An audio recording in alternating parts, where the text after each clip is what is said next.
Northampton International Academy BTEC Level 2 Sport. This is video 1.3 where we're looking at the components of physical fitness. In our previous videos, just to recap, we focused on aerobic endurance, muscular endurance, flexibility, speed. In this video, we'll be looking at muscular strength and body composition.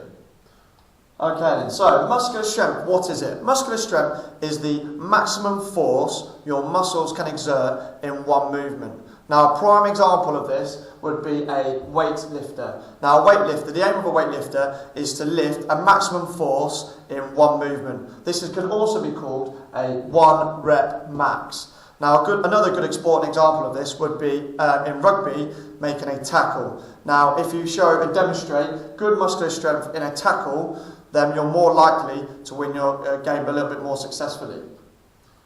The other component of physical fitness we're looking at today is body composition. Now body composition is the ratio of fat and fat-free mass in the body. And this then starts linking in with somatotypes, which we'll talk about very shortly. Fat-free mass in the body comprises of vital organs, bones and muscles, and you'll need to know that for your exam. Now looking at these three symbols just here, this links into somatotypes, which is to do with your body composition, so your body shape.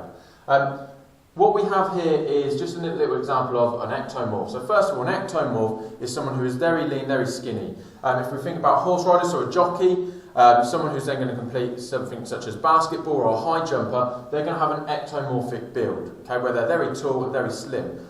But the primary example here is that they're very slim and have very little body fat percentage. Here we have a triangle. As you can see with this triangle, what we're looking at is something called a mesomorph. Now a mesomorph is someone who is very muscular in their physique. So what we'd expect them to have is very broad shoulders, they'll be very muscular and have very little body fat percentage, and they would have a very high muscular percentage.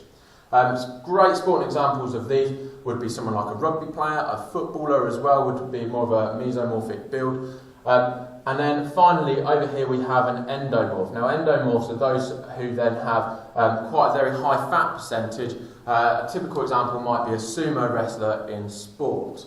Now every sport will have a different recommended body composition type to be successful in that. Also, to be a little bit more specific, it might be based on the position. So, if you think about in football, your goalkeeper is going to be more of an ectomorphic build to help them make good saves within a game. So we're looking at very tall, very skinny, lean goalkeepers who have good flexibility as well. Whereas your centre midfielder is more likely to be a mesomorphic build. You might then have your wingers in a game, might be a little bit more like an ectomorphic build, so they're a little bit more quicker in being able to beat a defender. So in our next video, we'll then be looking at the components of skill-related fitness.